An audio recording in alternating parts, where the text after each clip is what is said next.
Keeping items. Now would be an excellent time to silence your cell phones, please. You'll find cards on your seat. So if you have any questions for the speaker today, please send them forward, and they'll be collected by Cecily. I'm going to ask as many questions as possible, but please write legibly, because I can't ask what I can't read. All right? All right. So,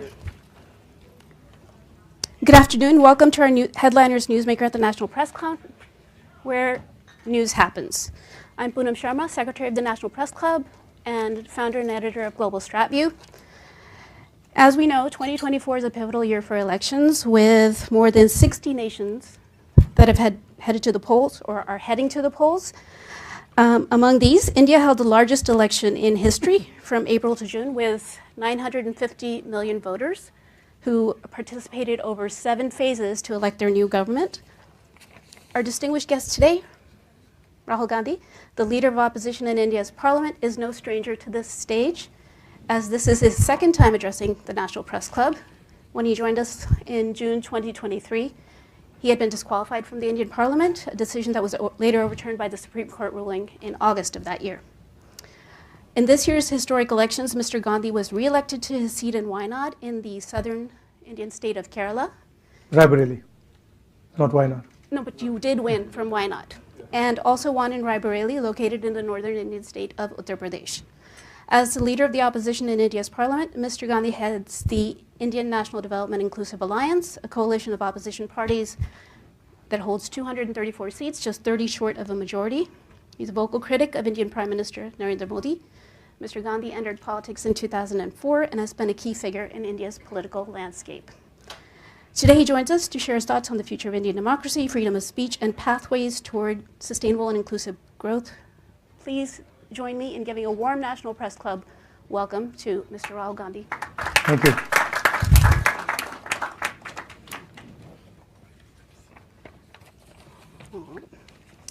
So, Mr. Gandhi, there has been a noticeable shift in public perception of you, from being seen as a reluctant politician, if I may, to someone who can confidently handle political debates and navigate complex political issues. With a resurgence of Congress in the northern Indian state of Uttar Pradesh and a more open approach to working with regional parties, how do you view your personal and political transformation, and what factors have contributed to this change? No, I wouldn't call it. I wouldn't call it a transformation. A journey? Yeah, a journey. Mm-hmm. I think politics in India changed very dramatically in 2014. We entered a phase of politics that we haven't seen in India before. Aggressive, attacking the foundations of our democratic structure. And so it's a tough fight. It's been a good fight. And personally, of course, it has changed me. I wouldn't have ever imagined, before 2014, if you had come to me and said, look, you walk across from Kanyakumari to Kashmir, I would have just laughed at you. And I would have said, that's ridiculous. Mm-hmm. But that was the only way left for the opposition in our country. Media was suppressed, institutions were controlled, agencies were attacking the opposition, governments were being overthrown, and we found that literally the only way was to go directly to the people of India. Okay. And that certainly changed me in fundamental ways. Right. So you've done 2 marches across India. One was the Bharat Jodo Yatra, and the other one was the Nyaya Yatra? So No, one march. One march, Yeah. okay. One was on foot. One was on foot. And the other was by car. So one went from South India all the way to Kashmir. Mm-hmm. That was by foot. That was 4,000 kilometers. And the other one was from Manipur, which, as you know, is burning, to Maharashtra. Right. You've already sort of answered this, but I still want to ask, what inspired you to take these journeys? Well, at one level, we were forced politically to take, because all the instruments that normally work in a democracy, they just were not working. And you know, the media was not working, the courts were not working, nothing was working. And so we said, okay, let's go direct, and we went, and it worked. It worked beautifully. That was at the political level and at my work level. But as a at the individual private level, I always wanted to do it. I will always wanted, since I was small, since I was young, I always had this idea that I must, at some point in my life, walk across my country and see what it's about. Well, what an experience, and what a marvelous thing to do. So as leader of the opposition in the Lok Sabha, how do you perceive your role evolving compared to your previous responsibilities? And what new challenges or opportunities do you foresee in this position? I mean, it's an extension of what I did earlier. There's an ideological war taking place in India between the Congress and our partners and the BJP and the RSS. They are two completely different visions of India.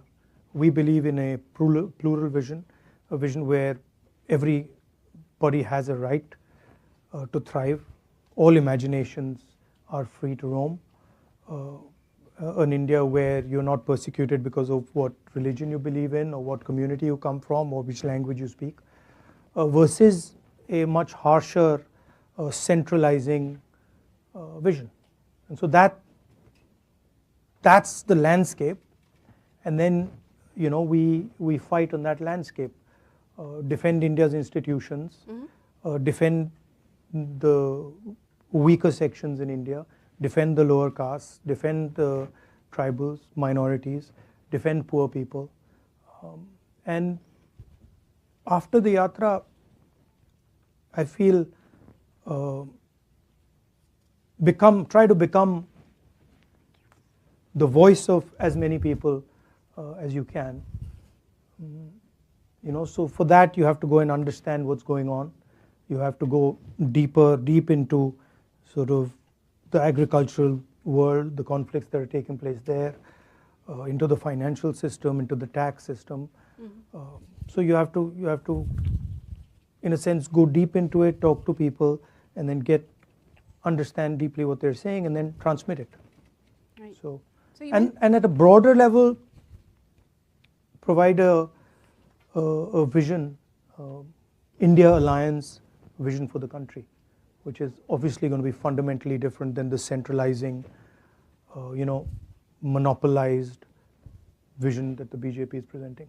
Okay, so you touched upon a couple of points. You just mentioned finance and the tax system.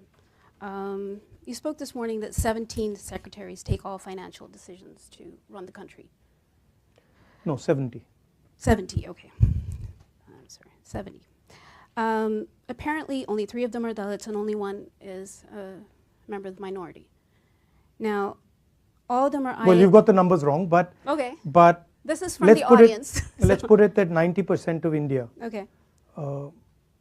is either tribal, lower caste, or Dalit, right, or minority, and their participation in the governance of the country, in the various institutions of the country, in the media of the country is lacking.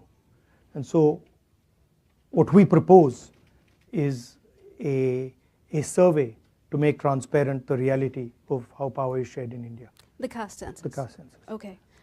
But just to stay on the same topic, all the secretaries are from the administrative service, correct? Now, the US Treasury has economists, the UK Treasury recruits people separately with expertise in economic policy making. But the Indian Finance Ministry is the domain of IAS officers, of which very few understand finance. Will you professionalize the Finance Ministry, liberate it from IAS officers who criticize it, and appoint a Dalit scholar like B.R. Ambedkar as No, I Finance think Secretary? that, look, the problem is much broader than that. Okay, the problem is about participation of weaker sections of lower castes, in particular Dalits, across the board, right? So I'll shock you by saying that if you were to look at the top 200 corporates in India, and you were to look at their management teams and you were to look at their CEOs, you wouldn't find anybody from the lower castes, right? You'd find only people from the upper castes.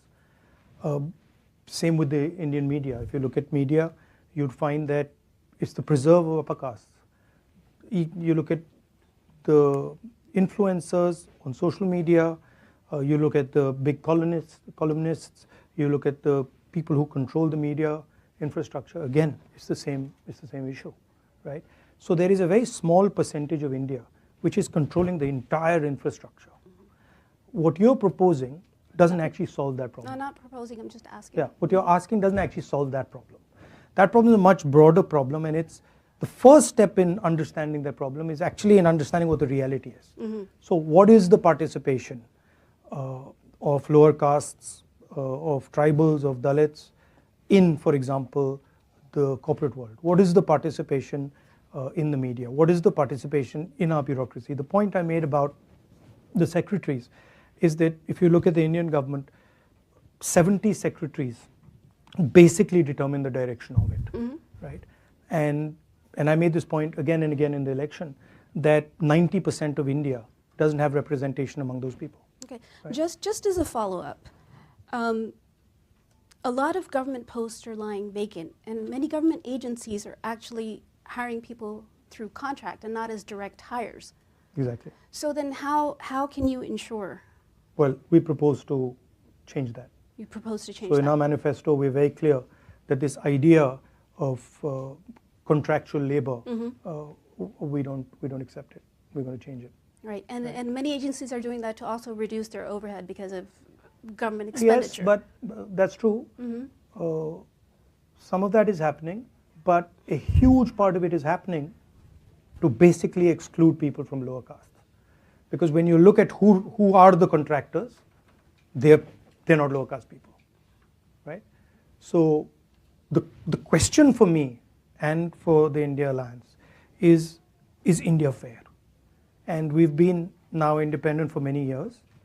How far have we got? We have a constitution that says India needs to be a fair country. One man, one vote, equal participation for all castes. As an idea, caste is outlawed. And then when you look at the structure, the idea is very much there. So the first thing we want to understand is what is the extent to this? And that's literally getting data. It's the 21st century. Everybody talks about data. We want data on fairness in India. All right. And once we get data on fairness in India, then we can make policy proposals to correct it. Right. Okay, so India's biggest problem is also unemployment, Yeah. right? So what is your vision, and especially what is your government doing, say in Karnataka, to create large-scale employment opportunities? So I've been saying here in the United States that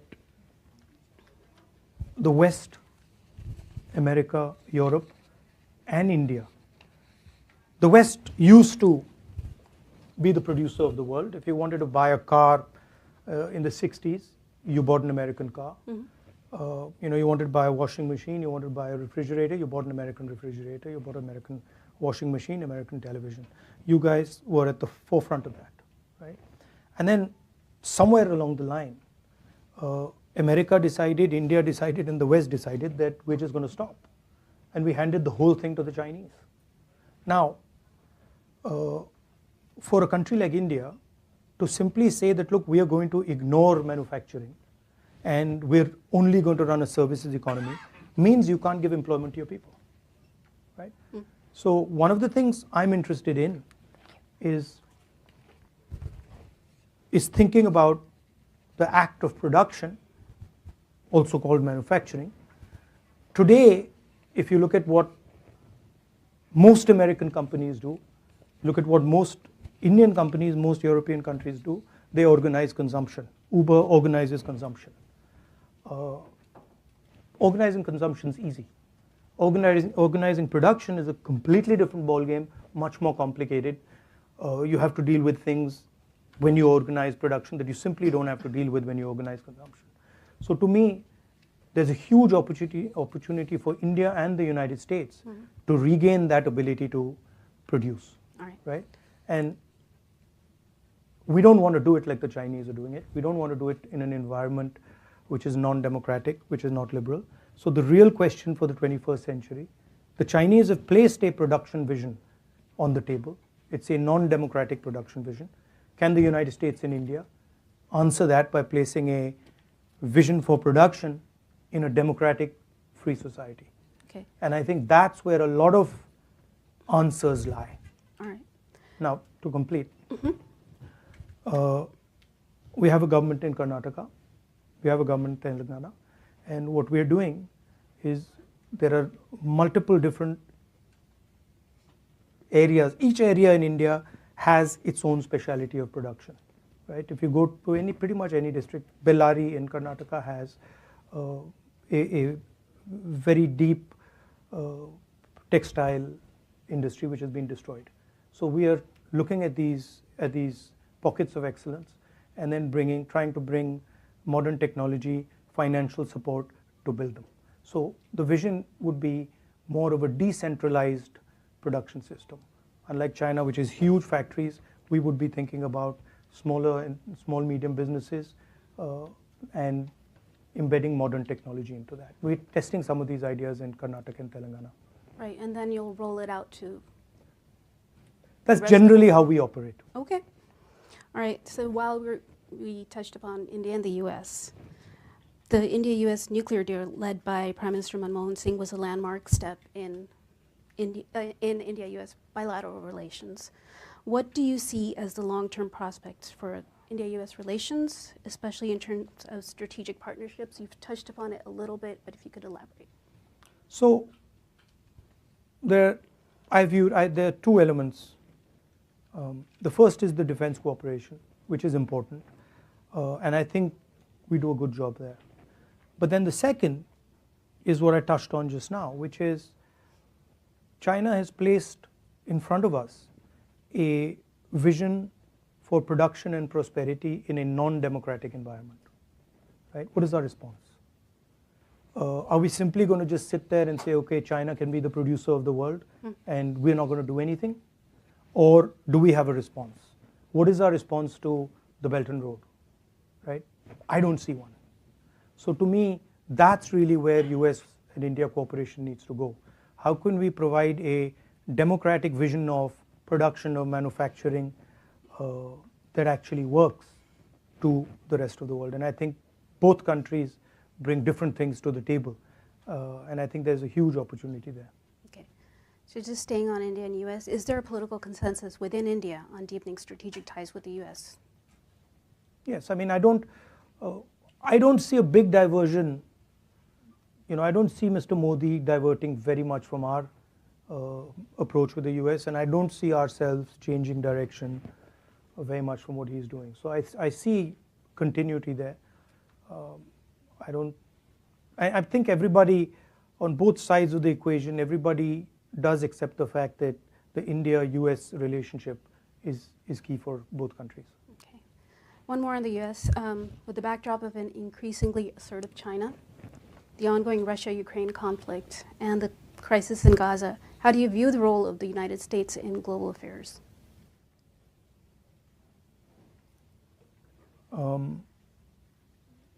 I think you're a very powerful democracy. You believe in certain ideas on freedom, on democratic participation, and I think that's important for the world. I don't like a world where democracy were to disappear, were to weaken, right? So I think there you have a very important role to play. But standing on this side, I see challenges coming that, frankly, you've not faced before. And I don't think it's going to be that easy. The central question is,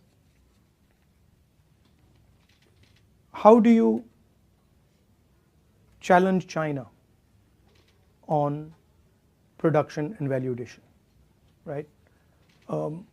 China's strength comes from that. Yes, China has a strong military, but the military strength comes from that ability to produce. It comes from Americans buying Chinese product. It comes from Indians buying Chinese product, and what are you going to do about it? Because we can't carry on this trajectory. Certainly I can talk for India. We simply cannot go forward without building a manufacturing base, without involving large numbers of our people, creating jobs for them. So for us, it's, we're not a Singapore where we can say, oh, now we'll do services and everything will be fine. We can't do it. We have over 1 billion people, and we have to give them an answer. And that answer can only come from production. Okay. One on national security.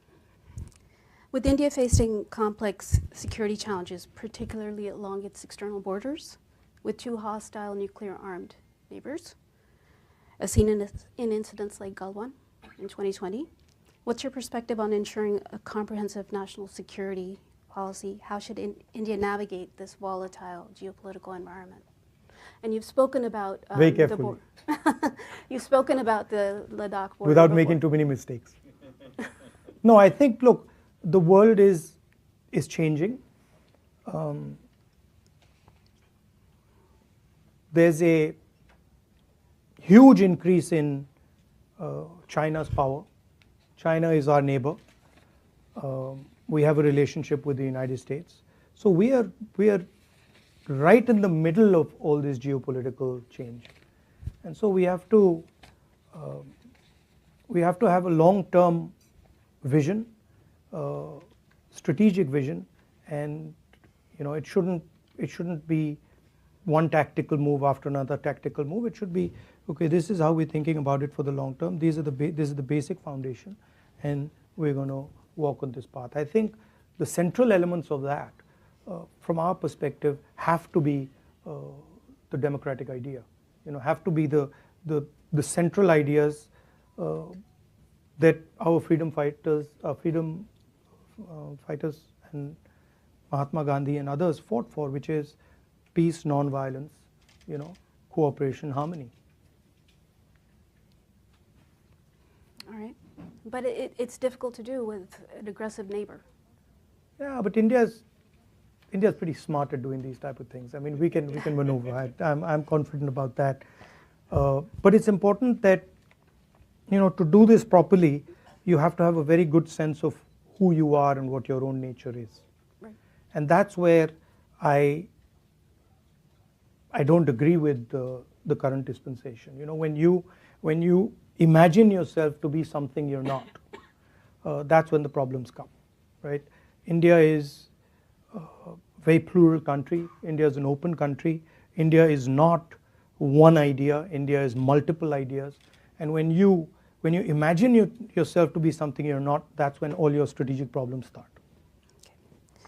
So I've just gotten a bunch. I mean, we are weakening our biggest asset, right? Our biggest strategic asset, India's biggest strategic asset, which is our democracy, which is just not India's asset, it is the world's asset, because it's so big, it's a global public good.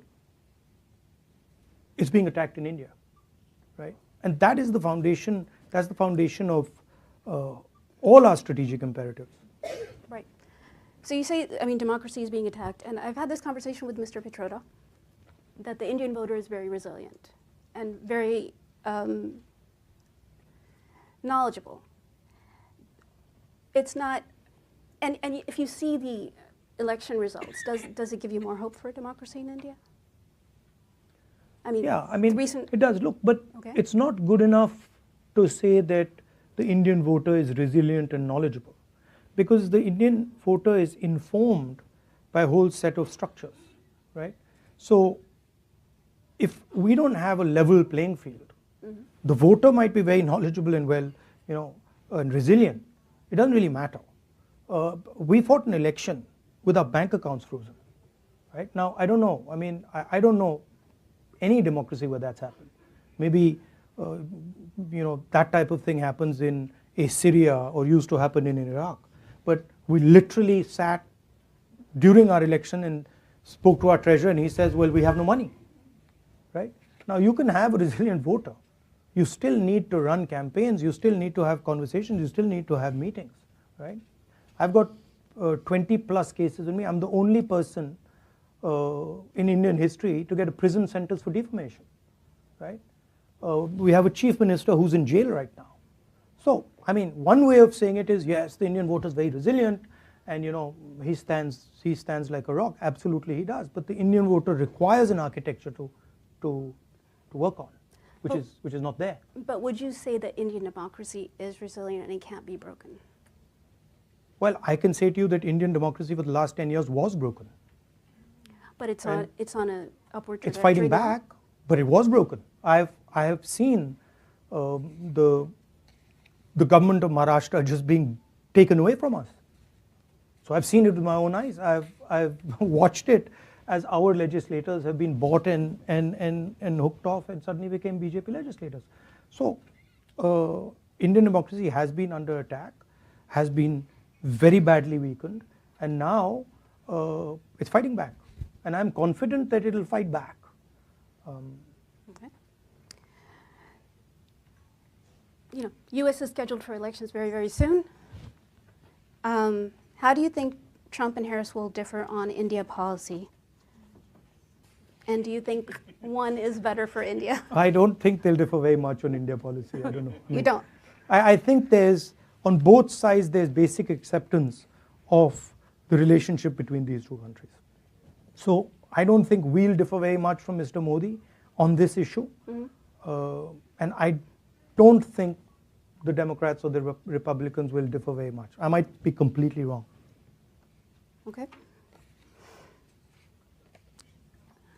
Certainly on the fundamental idea that India is a partner, I don't think there'll be any disagreement.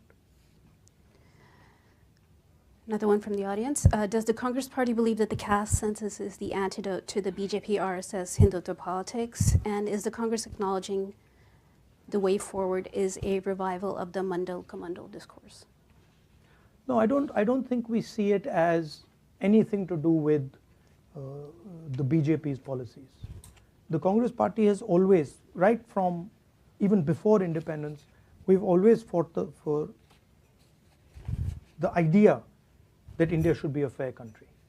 The idea that all India's citizens should be treated the same way.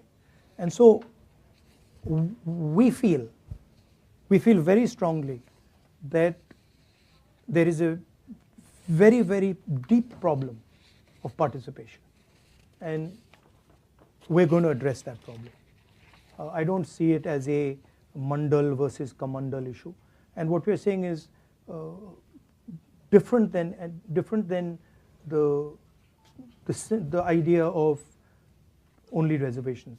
What we're saying is we want a comprehensive understanding first of what's going on, and then we're going to apply a series of policies to correct it, reservation being one of them. Right. We've also said that we're going to, somebody misquoted me yesterday saying that I'm against reservations.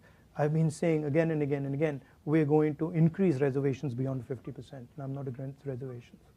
But do you think they should be economic based? Our caste is a central issue in India. It's a fundamental issue in India. So the question, look, I don't think the idea of untouchability exists anywhere else, right? Untouchability is way beyond an economic idea. It is, you simply cannot be touched, right? So I don't think it's only an economic idea. I think it's discrimination on many, many, many different axes. Okay. So your grandmother, Indira Gandhi, was instrumental in the liberation of Bangladesh, and the Manmohan Singh government also had good relations with former Prime Minister Sheikh Hasina. What's your perspective on the newly formed interim government in Bangladesh, and how do you see India's relationship with Bangladesh evolving? Do you think it should be party-oriented or people-oriented? I mean, we have a old relationship with the people of Bangladesh, and you're right. My grandmother was deeply involved with the creation of Bangladesh, I think there are concerns in India about extremist elements in Bangladesh, and we share some of those concerns. However, I'm confident that things will stabilize in Bangladesh and that we would be able to have a relationship with the current government or any other government after that. So in your meetings on Capitol Hill with lawmakers, was Bangladesh a focus of your discussions, particularly the attacks on minorities? We raised it, and they also spoke to us. Look, we are against any type of violence, and we want it to stop. And it's the responsibility, frankly, of the Bangladeshi government to stop it as soon as possible. And from our side, it's the responsibility of our government to put pressure so that that violence stops. Some observers say the U.S. should exert more pressure on Prime Minister Modi, but others say external pressure makes little difference. What is your view, and what do you think the U.S. posture should be toward India today? Pressure on what? On Mr. Modi? About what? About whatever the criticisms are against What? Mr. What are they? You know better. No, I'm asking. I don't. What are the criticisms?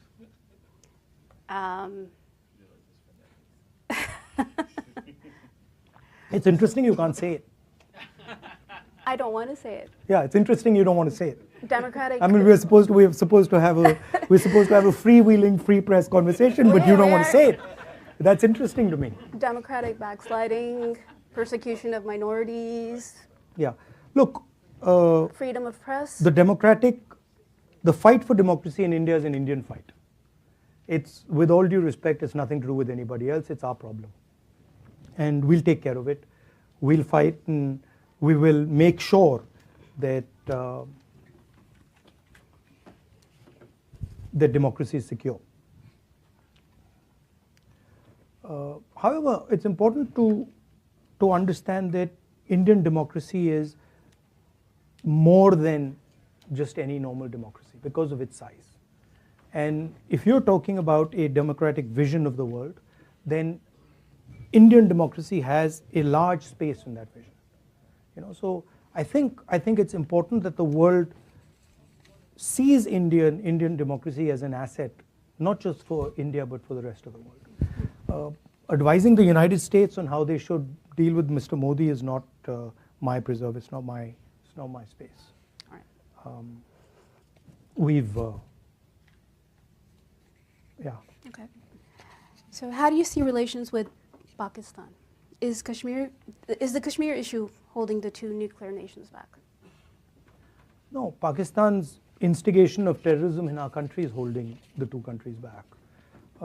We are not going to accept Pakistan carrying out terror acts in our country. We're just not going to accept it. Okay. And until they keep doing that, there's going to be problems between us. Okay.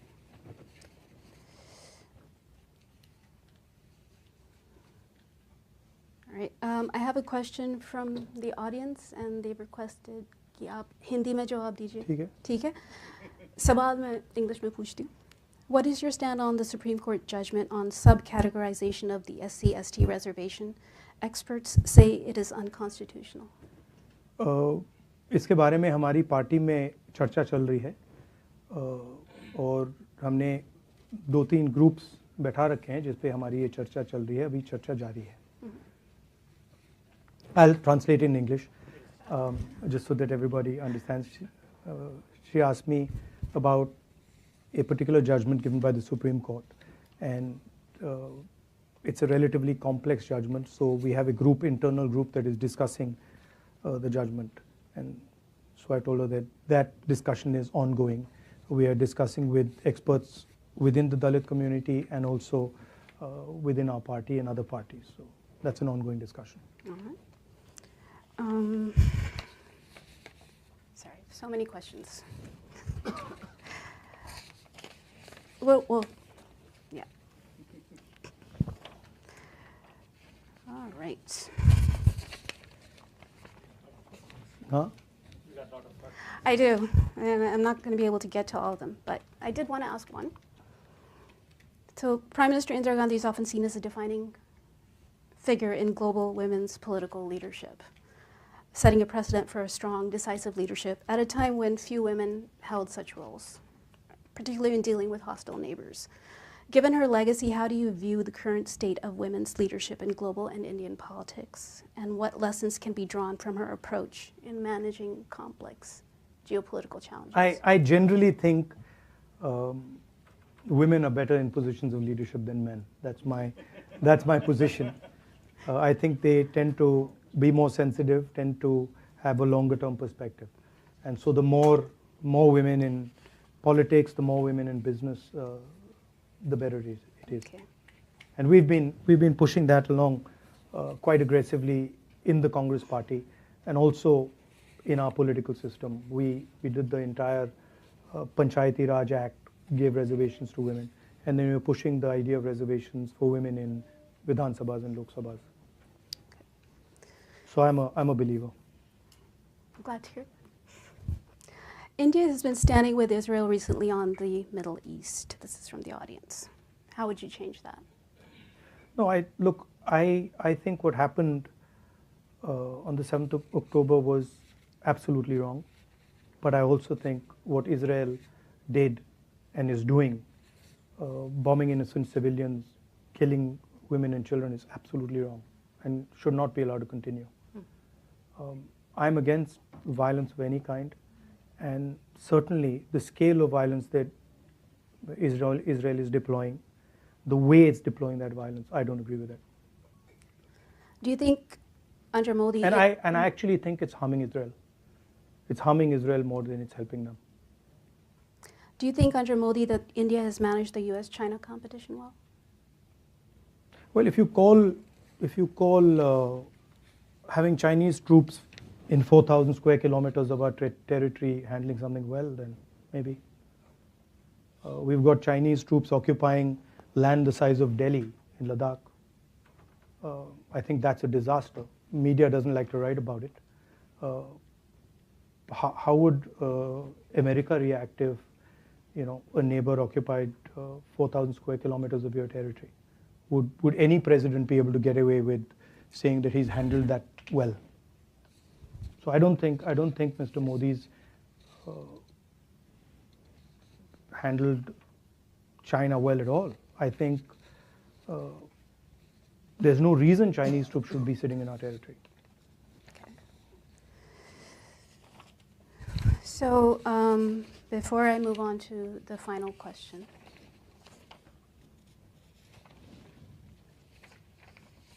I did want to take a moment.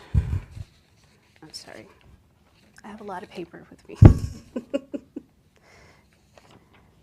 right. I wanted to take a moment just to thank our headliners, co-chairs, Donna Lanwin-Leger, Laurie Russo, and Jed Judson. Also our tireless program manager, Cecily Scott Martin, and our executive director, Didi Asaji, for putting this event together. And it's now my honor to present you with your second National Press Club mug. So you have I was wondering what that was. So you have a matching set I've now. got 2 now. You've got a matching set, right? Okay. So, all right. So they say pilots have a distant vision.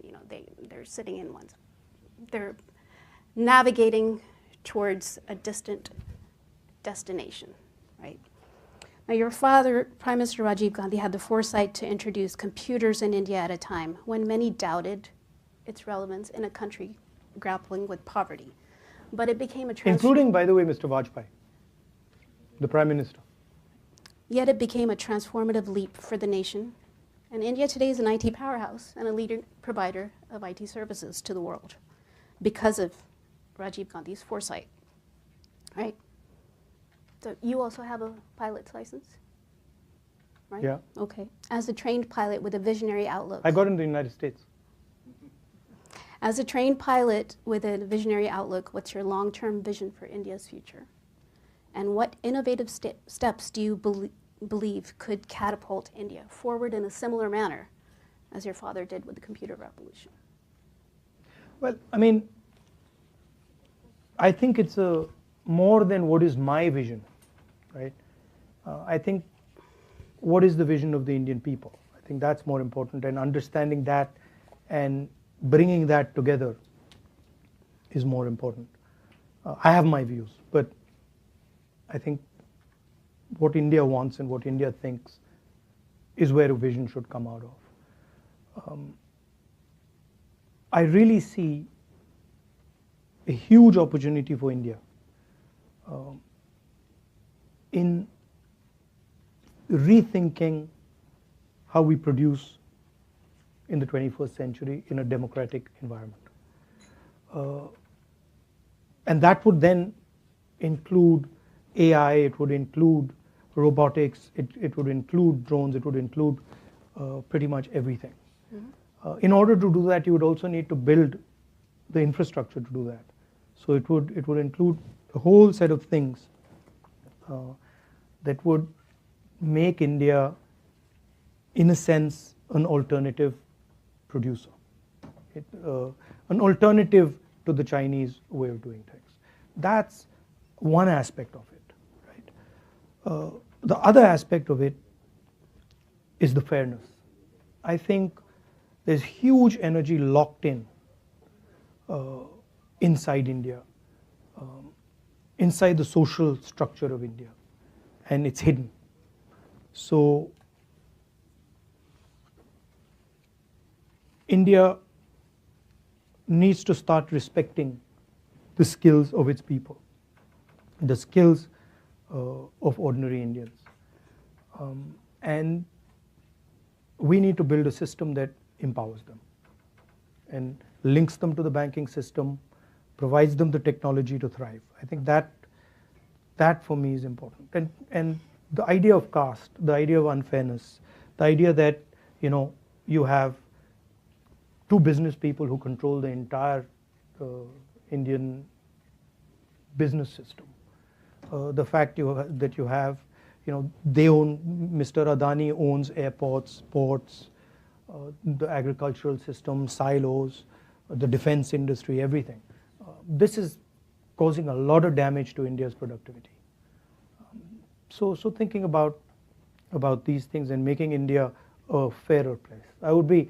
If you ask me how would you define success, if I could make India even slightly fairer, I would say I have been quite successful. And at another level, where I think we've been successful already, is fighting the idea of anger and hatred. The fact that our opposition, the RSS and the BJP, divide India, make one religion fight with another religion, spread hatred, spread anger, and providing an antidote to that. Introducing the word love into the conversation, which we did in the Bharat Jodo Yatra, and we did very successfully. I think that's a very powerful step. And so pushing that further, deepening that, ideas of respect, humility, affection for all religions, I think that is something that we're going to push. And it's worked. I mean, we can see even the effect on our Prime Minister was phenomenal.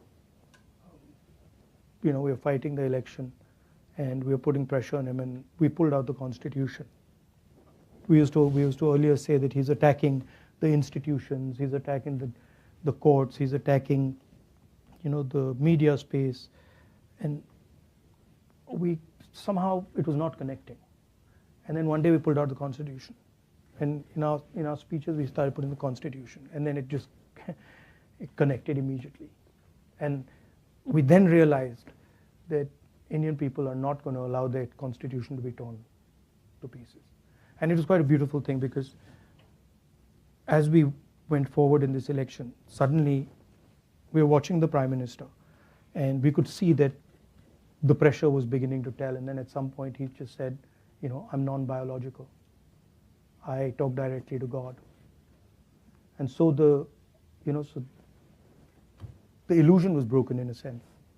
Here's the Prime Minister of a modern country in the 21st century telling people that I speak to God. I'm different than everybody else. You are biological people. I'm a non-biological person. And I have a direct link to God. And that for us was game over. We knew that we had defeated the Prime Minister, right? And then the beautiful thing was, the first thing he did when he walked in to the Lok Sabha, and he was sworn in, he took the Constitution of India and he placed it in his head. So it was an interesting paradox. On one hand, he's destroying the Constitution, he's attacking the democratic structure, and then the Indian people have forced him to put it in his head. So that's India for you. That's Indian democracy for you. Yeah. Right. Well, Thank you. Mr. Gandhi, it's been a pleasure. Pandit Jawaharlal Nehru spoke at the press club, late Indira Gandhi and Rajiv Gandhi, and you've spoken here twice. Yeah. So thank you. Always Thank a pleasure you. to have you Thank here. you. Thank you very much.